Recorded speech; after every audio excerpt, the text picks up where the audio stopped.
Keluaran 37 ayat 1 sampai 29. Demikian firman Tuhan. Bezaleel membuat tabut itu dari kayu penaga, 2,5 hasta panjangnya, 1,5 hasta lebarnya, dan 1,5 hasta tingginya. Disalutnyalah itu dengan emas murni dari dalam dan dari luar, dan dibuatnyalah bingkai emas sekelilingnya. Dituangnyalah 4 gelang emas untuk tabut itu pada keempat penjurunya, yaitu 2 gelang pada rusuknya yang satu dan 2 gelang pada rusuknya yang kedua. Dibuatnyalah kayu pengusung dari kayu penaga dan disalutnyalah itu dengan emas. Dan dimasukkannya kayu pengusung itu ke dalam gelang yang pada rusuk tabut itu supaya tabut dapat diangkut. Dibuatnyalah tutup pendamaian dari emas murni, 2,5 hasta panjangnya dan 1,5 hasta lebarnya. Dibuatnyalah 2 kerup dari emas tempaan, dibuatnya itu pada kedua ujung tutup pendamaian itu. 1 kerup pada ujung sebelah sini dan 1 kerup pada ujung sebelah sana. Seiras dengan tutup pendamaian itu, dibuatnya kerup itu pada kedua ujungnya. Kerup-kerup itu mengembangkan kedua sayapnya ke atas. Sayap-sayapnya menudungi tutup pendamaian itu dan mukanya menghadap kepada masing-masing. Kepada tutup pendamaian itulah menghadap muka kerup-kerup itu. Dibuatnyalah meja itu dari kayu penaga, 2 hasta panjangnya, 1 hasta lebarnya, dan 1,5 hasta tingginya. Disalutnyalah itu dengan emas murni, dan dibuatnya bingkai emas sekelilingnya. Dibuatnyalah sekelilingnya jalur pinggir yang setapak tangan lebarnya, dan dibuatnya bingkai emas sekeliling jalur pinggirnya itu. Dituangnyalah untuk meja itu 4 gelang emas, tangnyalah gelang-gelang itu pada keempat penjurunya, pada keempat kakinya. Dekat ke jalur pinggirnya lah gelang itu, yakni tempat memasukkan kayu pengusung supaya meja itu dapat diangkut. Dibuatnyalah kayu pengusung itu dari kayu penaga dan disalutnya dengan emas, yaitu supaya meja itu dapat diangkut. Dan dibuatnyalah perkakas yang di atas meja itu, yakni pinggannya, cawannya, piala, dan kendinya yang dipakai untuk persembahan curahan, semuanya dari emas murni. Dibuatnyalah kandil itu dari emas murni, dari emas tempaan dibuatnya kandil itu, baik kakinya, baik batangnya, kelopaknya, dengan tombolnya, dan kembangnya dibuat seiras dengan kandil itu. Ada 6 cabang timbul dari sisinya. 3 cabang kandil itu dari sisi yang satu, dan 3 cabang dari sisi yang lain.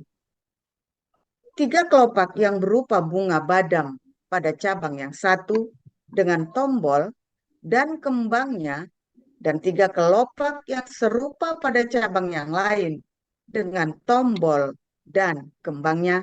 Demikian juga dibuat ke-6 cabang yang timbul dari kandil itu. Pada kandil itu sendiri ada 4 kelopak berupa bunga badam dengan tombolnya dan kembangnya. Juga ada 1 tombol di bawah sepasang cabang yang pertama yang timbul dari kandil itu, dan 1 tombol di bawah yang kedua, dan 1 tombol di bawah yang ketiga. Demikianlah juga dibuat ke-6 cabang yang timbul dari situ. Tombol dan cabang itu timbul dari kandil itu, dan semuanya itu dibuat dari sepotong emas tempaan yang murni. Dibuatnyalah pada kandil itu 7 lampu dengan sepitnya, dan penadahnya dari emas murni. Dari 1 talenta emas murni dibuatnyalah kandil itu dengan segala perkakasnya. Dibuatnyalah mezbah pembakaran ukupan itu dari kayu penaga, sehasta panjangnya dan sehasta lebarnya, 4 persegi, tetapi 2 hasta tingginya, tanduk-tanduknya seiras dengan mezbah itu. Disalutnyalah itu dengan emas murni, bidang atasnya dan bidang sisinya sekelilingnya, serta tanduk-tanduknya. Dibuatnyalah bingkai emas sekelilingnya. Dibuatnyalah 2 gelang emas untuk mezbah itu di bawah bingkainya, pada kedua rusuknya, pada kedua bidang sisinya, sebagai tempat memasukkan kayu pengusung, supaya dengan itu mezbah dapat diangkut. Dan dibuatnyalah kayu pengusung itu dari kayu penaga, dan disalutnya dengan emas. Dan dibuatnyalah minyak urapan yang kudus itu, dan ukupan murni dari wangi-wangian, seperti buatan seorang tukang campur rempah-rempah. Ibrani pasal yang ke-9 ayat 1 sampai ayat yang ke-28. Memang perjanjian yang pertama juga mempunyai peraturan-peraturan untuk ibadah dan untuk tempat kudus buatan tangan manusia. Sebab ada dipersiapkan suatu kemah, yaitu bagian yang paling depan, dan di situ terdapat kaki dian dan meja dengan roti sajian. Bagian ini disebut tempat yang kudus. Di belakang tirai yang kedua terdapat suatu kemah lagi yang disebut tempat yang maha kudus. Di situ terdapat mezbah pembakaran ukupan dari emas dan tabut perjanjian yang seluruhnya disalut dengan emas. Di dalam tabut perjanjian itu tersimpan buli-buli emas berisi mana, tongkat Harun yang pernah bertunas, dan loh-loh batu yang bertuliskan perjanjian. Dan di atasnya kedua kerup kemuliaan yang menaungi tutup pendamaian. Tetapi hal ini tidak dapat kita bicarakan sekarang secara terperinci. Demikianlah caranya tempat yang kudus itu diatur. Maka imam-imam senantiasa masuk ke dalam kemah yang paling depan itu untuk melakukan ibadah mereka. Tetapi ke dalam kemah yang kedua, hanya imam besar saja yang masuk sekali setahun, dan harus dengan darah yang ia persembahkan karena dirinya sendiri dan karena pelanggaran-pelanggaran yang dibuat oleh umatnya dengan tidak sadar. Dengan ini Roh Kudus menyatakan bahwa jalan ke tempat yang kudus itu belum terbuka selama kemah yang pertama itu masih ada. Itu adalah kiasan masa sekarang.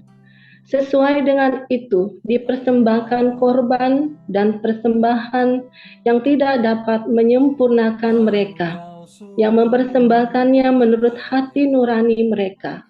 Karena semuanya itu, di samping makanan, minuman, dan berbagai macam pembasuhan, hanyalah peraturan-peraturan untuk hidup insani yang hanya berlaku sampai tibanya waktu pembaharuan.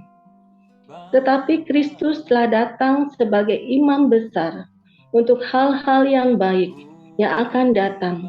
Ia telah melintasi kemah yang lebih besar dan yang lebih sempurna, yang bukan dibuat oleh tangan manusia. Artinya, yang tidak termasuk ciptaan ini. Dan ia telah masuk satu kali untuk selama-lamanya ke dalam tempat yang kudus, bukan dengan membawa darah domba jantan dan darah anak lembu, tetapi dengan membawa darahnya sendiri. Dan dengan itu, ia telah mendapat kelepasan yang kekal. Sebab jika darah domba jantan dan darah lembu jantan dan percikan abu lembu muda, menguduskan mereka yang najis, sehingga mereka disucikan secara lahiriah. Betapa lebihnya darah Kristus yang oleh roh yang kekal telah mempersembahkan dirinya sendiri kepada Allah sebagai persembahan yang tak bercacat, akan menyucikan hati nurani kita dari perbuatan-perbuatan yang sia-sia, supaya kita dapat beribadah kepada Allah yang hidup. Karena itu, Ia adalah pengantara dari suatu perjanjian yang baru, supaya mereka yang telah terpanggil dapat menerima bagian kekal yang dijanjikan. Sebab Ia telah mati untuk menebus pelanggaran-pelanggaran yang telah dilakukan selama perjanjian yang pertama. Sebab di mana ada wasiat, di situ harus diberitahukan tentang kematian pembuat wasiat itu. Karena suatu wasiat barulah sah kalau pembuat wasiat itu telah mati. Sebab ia tidak berlaku selama pembuat wasiat itu masih hidup. Itulah sebabnya maka perjanjian yang pertama tidak disahkan tanpa darah. Sebab sesudah Musa memberitahukan semua perintah hukum Taurat kepada seluruh umat, ia mengambil darah anak lembu dan darah domba jantan serta air dan bulu merah dan hisop, lalu memerciki kitab itu sendiri dan seluruh umat sambil berkata, "Inilah darah perjanjian yang ditetapkan Allah bagi kamu, dan juga kemah dan semua alat untuk ibadah dipercikinya secara demikian dengan darah. Dan hampir segala sesuatu disucikan menurut hukum Taurat dengan darah, dan tanpa penumpahan darah tidak ada pengampunan. Jadi segala sesuatu yang melambangkan apa yang ada di sorga haruslah ditahirkan secara demikian. Tetapi benda-benda surgawi sendiri oleh persembahan-persembahan yang lebih baik daripada itu. Sebab Kristus bukan masuk ke dalam tempat kudus buatan tangan manusia, yang hanya merupakan gambaran saja dari yang sebenarnya, tetapi ke dalam sorga sendiri, untuk menghadap hadirat Allah guna kepentingan kita. Dan ia bukan masuk untuk berulang-ulang mempersembahkan dirinya sendiri, sebagaimana imam besar setiap tahun masuk ke dalam tempat kudus dengan darah yang bukan darahnya sendiri. Sebab jika demikian, ia harus berulang-ulang menderita sejak dunia ini dijadikan. Tetapi sekarang ia hanya satu kali saja menyatakan dirinya pada zaman akhir untuk menghapuskan dosa oleh korbannya. Dan sama seperti manusia, ditetapkan untuk mati hanya satu kali saja, dan sesudah itu dihakimi. Demikian pula Kristus hanya satu kali saja mengorbankan dirinya untuk menanggung dosa banyak orang. Sesudah itu ia akan menyatakan dirinya sekali lagi tanpa menanggung dosa untuk menganugerahkan keselamatan kepada mereka yang menantikan Dia. Ya, shalom, haleluya, luar biasa firman Tuhan. Selalu baru setiap ya, ada gelas. Ya, setiap hari selalu baru ketika kita menanti-nantikan Tuhan, saudara ya, dengan hati kuah pengharapan. Saudara, ada yang beda antara ya antara pengharapan ya, pengharapan yang di dalam 1 Korintus 12 ayat 13 dengan ada kata pengharapan yang lain, yaitu eusukomai ya, yang berasal kata dasar dari doa ya, doa atau prosekumai. Doa itu prosekumai ya, kata dasarnya dari eusukomai, saudara. Tapi ada kata pengharapan yang dari kata elpis. Kata dasar dari doa prosekumai itu dari kata eusukomai, artinya wish Wish itu batin, ya batin itu ya, dalam batin batin. Kampus dan celaka. Nah itu wishing, saudara. Atau kamu tiba-tiba ada orang baik banget terus dalam hati kamu, duh moga-moga gitu ya. Atau kamu lagi ngarep-ngarep anak kamu tuh ya, semoga anak ini nanti gitu. Nah, itulah wishing. Ya, wishing itu doa. Doa itu adalah sebuah pengharapan, saudara ya. Sebuah pengharapan, tapi kamu berharap kepada ada sesuatu, ada prosnya, saudara, kepada siapa kamu berharap itu.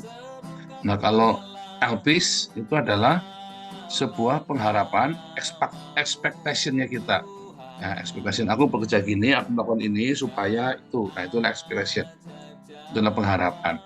Tapi kalau doa, itu wishing. Dalam hati kita berbisik, tapi kepada sesuatu. Ya, itulah prosyokumai. Nah, hari ini kita bicara tentang tabut perjanjian. Ya, terus mesbah doa ukupan. Ya, mesbah ukupan. Roti mecah roti sajian, dan kaki dian. Itu semua ada di ruangan suci dan ruangan maha suci. Tadi Anda baca dalam Ibrani 9, ya, ada di dalam ruangan suci. Sebetulnya aturannya begini. Di ruangan maha suci itu ada tabut perjanjian. Di ruangan suci ada 3, ya, mesbah doa ukupan, meja roti sajian, dan kaki dian, ya. Tetapi setahun sekali kaki dian meja ukupan ini, wangi-wangian ini dibawa ke dalam ruangan maha suci, pindah, saudara. Ya, makanya dalam Ibrani 9 yang di ruangan maha suci itu ada ukupan, ya, ada tabut perjanjian dan mezbah ukupan. Sementara di yang ruangan sucinya ada meja roti sajian dan kaki dian. Nah, kita bicara 2 ini, ya, yang setahun sekali. Di dalam ruangan maha suci ada tabut perjanjian dan ukupan. Di dalam ruangan suci ada meja roti dan kaki dian. Meja roti itu lagi cerita diakonia, karena roti itu bukan buat Yehova, ya. Bawalah persembahan perpuluhan itu supaya ada makanan di rumahku. Roti itu hanya roti sajian, itu hanya pajangan, tetapi intinya di rumah Tuhan harus ada roti. Nah, itulah diakonia. Ya, kita nggak perlu panjang lebar tentang sedekah diakonia. Itulah sedekah diakonia, meja roti itu, ya. Jadi bukan perjamuan kudus. Ya, oh, ini melambangkan firman Tuhan. Bukan juga, saudara. Ya, bukan. Tapi ini lagi cerita sedekah diakonia supaya ada roti. Makanya Daud datang, ya, ketika Daud di tempatnya di Not, di tempatnya kemah suci itu, Daud bilang, ada makanan nggak? Oh, ini ada roti di meja roti sajian. Nah, itu memang untuk dimakan, untuk dikasihkan, ya. Itulah untuk diakonia. Kedua, ada kaki dian di situ. Kaki dian adalah bagaimana kita menjadi terang. Dan kaki dian itu nggak boleh mati, saudara, ya. Nggak boleh mati. Setiap pagi, ya, sumbunya itu nanti yang hitam-hitam itu digunting, saudara, ya. Supaya apa? Supaya apinya itu jangan warnanya hitam, supaya jangan panas, supaya apinya itu bersih, ya, warnanya kuning bersih, ya. Makanya tiap pagi harus dibersih, digunting. Hidup kita tuh tiap hari harus dibersihkan. Supaya apa, saudara? Supaya kesaksian hidup kita itu terang benderang. Tiap hari kita harus mau, ya, tiap hari. Nah, setahun sekali, ya, maka ukupan di sini dibawa ke dalam tabut perjanjian. Setahun sekali, ya, setiap hari raya domba Paskah, ya, setiap hari raya Paskah, setiap saudara, domba Paskah disembelih, dipercikan ke dalam, maka tabutnya meja ukupannya ini sekalian dibawa ke dalam, ya. Dan itu terjadi ketika Yesus mati, saudara. Ketika Yesus mati di salib, ya, maka tirai pembatas ruangan maha suci dan ruangan suci terbelah, ya, tirai itu terbelah, saudara. Jadi ini nyampur jadi satu nih. Kan Yesus mati di salib di hari Paskah. Yesus mati di salib itu di hari Paskah, di mana meja ukupan itu ada di dalam tabut perjanjian bersama dengan tabut perjanjian di ruang maha suci. Dan di hari kematian Yesus itu tirainya terbelah jadi 2, saudara. Ya, terbelah jadi 2. Apa artinya, saudara? Apa artinya?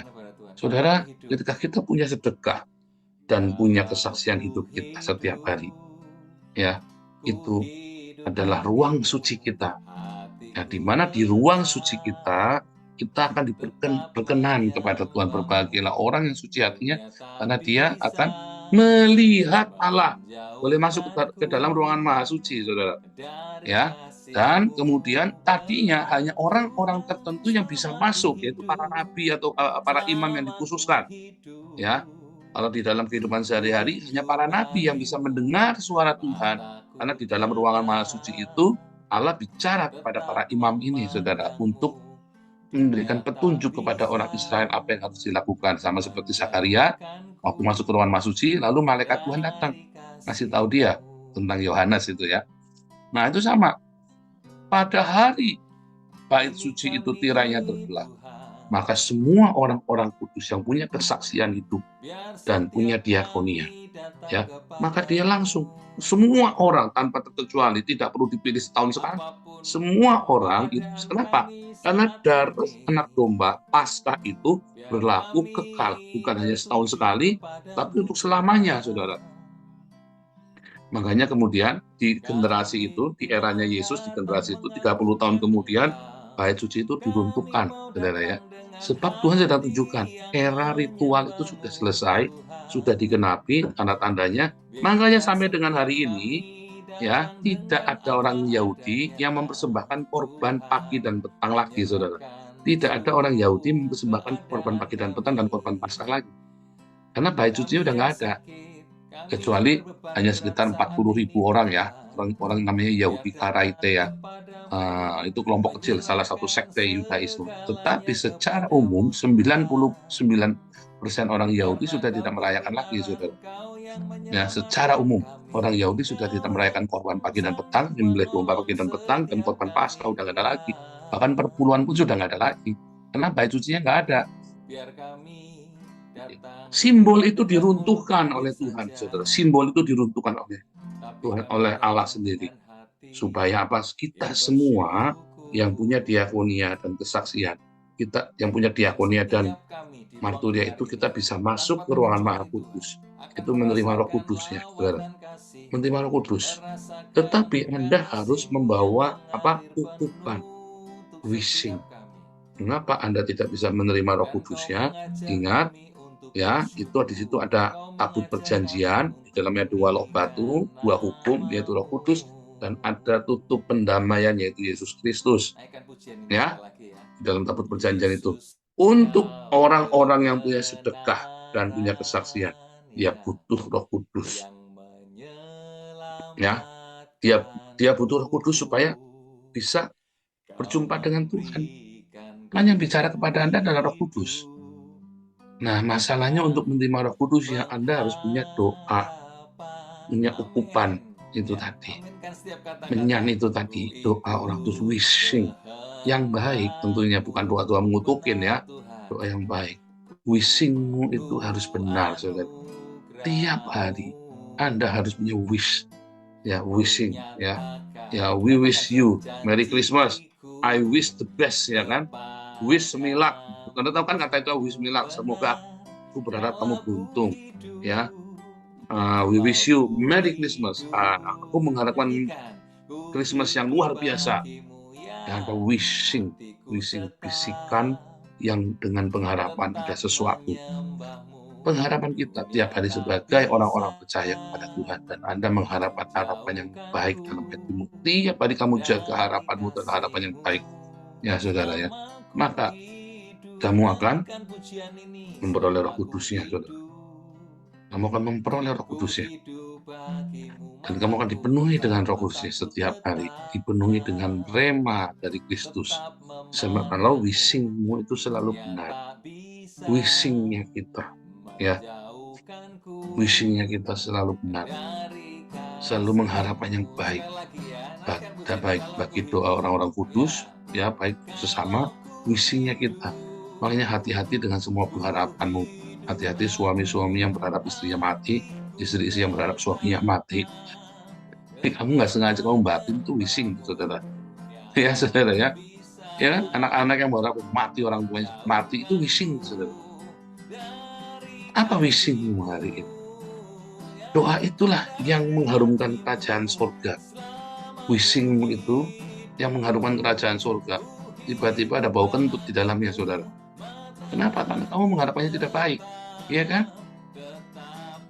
Itu kan aroma yang wangi.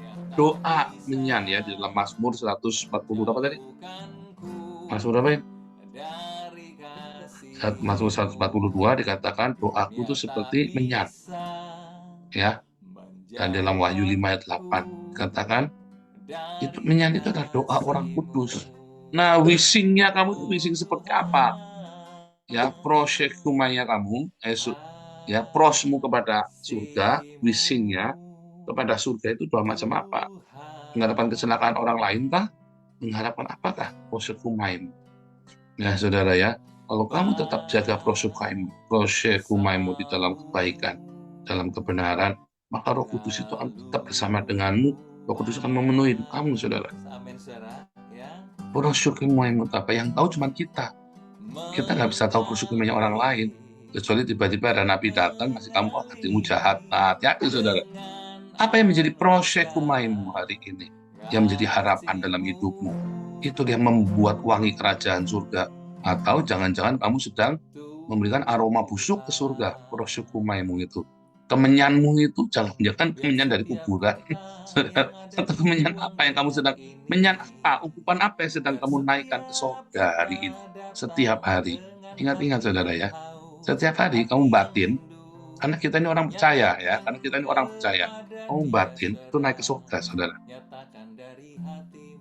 Ya, yang kamu batin di hatimu tuh batin gitu ya, itu prosyekumai, doa itu, saudara.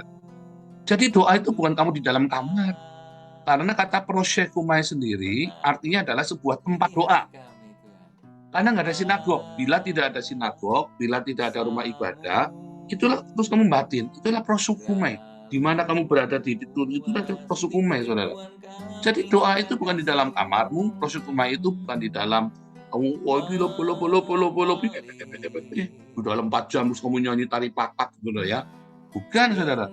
Harapan batinmu itu prosyekumai. Kamu dimanapun lagi duduk di WC pun kamu membatin, moga babuku gelas mati, babu nedan gitu. Jangan gitu kan, itu prosyekumai, hati-hati. Oh, muka-muka bosku mati, itu prosyekumai, saudara. Nah, ini kita next level ya, next level, naik kelas. Apa prosyekumaimu hari ini yang menjadi harapanmu tiap hari, tiap jam? Aku ingin suamiku sembuh, Tuhan. Aku ingin istriku sembuh. Aku ingin anakku sembuh. Tuhan, aku ingin anakku kembali kepada Tuhan. Prosyekumai. Ya, makanya prosyekumai itu dikuatkan seringkali dengan puasa. Dengan puasa prosyekumaimu. Wah, itu kuat sekali, saudara. Itu wangi sekali, prosyekumai yang baik. Saya dulu puasa 40 hari 40 malam buat mutukin orang. Saya ngalamin, saudara, gila ya. Apa yang kita harapkan itu, ya Tuhan akan minta kembali kepada kita. Prosyekumai, ya saudara ya. Apa prosyekumaimu itu, saudara? Ayo kita minta prosyekumai yang baik dari hati kita. Tuhan Yesus memberkati.